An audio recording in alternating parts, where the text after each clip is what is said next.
Yeah. Okay, this is a fun one. You found this. I love the story. This story is too perfect. All right, throw this Axios tear sheet up on the screen. A group of Vice President Kamala Harris veterans is launching a firm to protect CEOs from being canceled. Now, what exactly does that entail?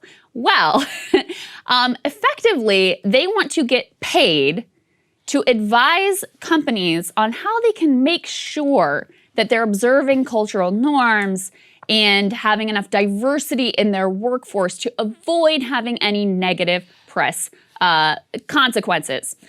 You've got driving the news, they say here from Axios. C Street Advisory Group, led by CEO John Haynes, a former national campaign finance chair for Harris's presidential campaign, will draw on the group's broad political network to help corporate America diversify their workforce. Isn't that nice of them, Saagar? Why it matters, I have to read a bunch of parts of this because it's amazing. Why it matters, C Street is entering an emerging competitive market with financing from Antara Capital, a hedge fund backed by Blackstone, a sign that big financial firms view the diversity field as a growing industry. So let me just break down for you what's going on here. They've formed a group, these Kamala Harris veterans, to basically go to companies and be like, if you give us some money, we're gonna make sure we don't cause any problems for you with regards to getting canceled or calling you out for your lack of diversity. That's what's going on here. It also indicates in the article that they're gonna call on their contacts so to help diversify these workforces, meaning getting plum gigs for the people in their network while they're getting paid for it. And Blackstone thinks that this is a great growth opportunity for them to profit off of as well. Amazing. There's no other way to describe this than highbrow blackmail. That's essentially what it is. You're like, hey, we control the media, we control the calls for cancellation, pay us and you won't be canceled, period. And the people who are all involved in this, Clinton Foundation, hedge fund, Goldman Sachs, former advisors, former Kamala person. Mignon Moore, who was a longtime Clinton person too. They're banding together, going to the Fortune 500s and say, if you pay us, we can guarantee that you won't be canceled. And here's the thing, in effect, they're mostly right.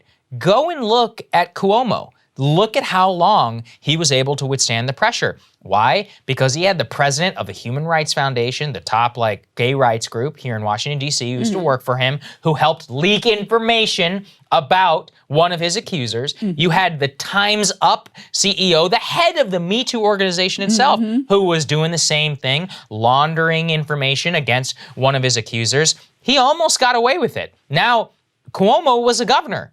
Most of these CEOs, they're not gonna be under the same sustained level of pressure. So if you have that same political infrastructure, you have a relative confidence that if anything ever comes out bad against you, these people will handle it for you. And that is the most disgusting part of it all. So cynical. It's a complete... It is the most cynical thing I've ever seen. It's just literally, I mean, hush money is what it is. That's what we put in our bottom graphic. It's hush money, it's blackmail. It is a professional attempt in order to weaponize and create Me Too and all these other things. Or like, oh, you're being canceled for saying this, or dressing up like whatever whenever you're in high school. And you're basically paying insurance like to a mob. Woke mob is actually quite literally becoming the manifestation. And it's sad because they do it in the name of who? Marginalized people and abused women. These are all just rich. They're just rich folks who are looking to get even richer. So it's disgusting. Yeah, they're just looking to protect their own financial interests and that of their friends in their social circle.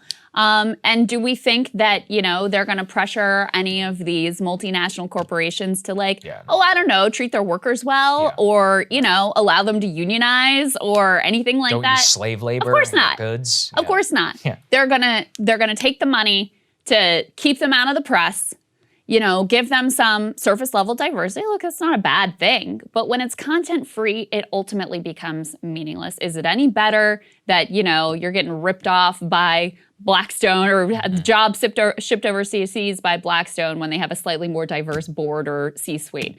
That's what this is really all about. And it's pretty amazing. It's just so blatant. And I think it'll be very effective. I think they'll make lots of money. a lot of money. I think they'll make lots of money. I think for these companies, it's probably pretty good investment to protect their brand and make sure that they're not, the ones getting canceled on Twitter and taking that hit to their PR. And it just is an incredibly incredibly cynical weaponization of something that is actually real, which is prejudice and racism and people being oppressed. And you're gonna use that to benefit yourself in the most just blatant and cynical way possible. Yeah, we have Pretty to. gross We have and to do pretty a on the segment. nose. We have to do another segment, which somebody sent me this story about Hollywood. I'll just mention it briefly, where they're starting some show called The Activist Oh, or I saw something like this. this. Yeah. We should do a whole thing on this. But it's like the TLDR on the entire thing is that, what is it? They'll have different people compete on their reality show, judged by like Usher and Priyanka Chopra, about how much engagement they get online, and that's how the person wins. It is the same thing, the cynical, monetization of a lot of this. And, personally, I think that's where it was always headed. But I pretty much saw this all from the beginning. And it's very revealing about who exactly controls the levers of all of this. And they're all just getting paid and they're making a whole lot of money. It's really gross. It is extremely gross. Again, using people's really good, genuine desire for change that helps regular people and just turning that into hijacking it for a giant grift. That's what's going on here. Hey guys, thanks so much for watching. That's right. Just as a reminder, you can become a premium subscriber today. Watch the full show completely uncut, our reactions to each other's monologues. You get to listen to it. You get to ask us questions, all that good stuff. Link is right there in the description or at breakingpoints.com. Best of all, great way to say screw you to the mainstream media.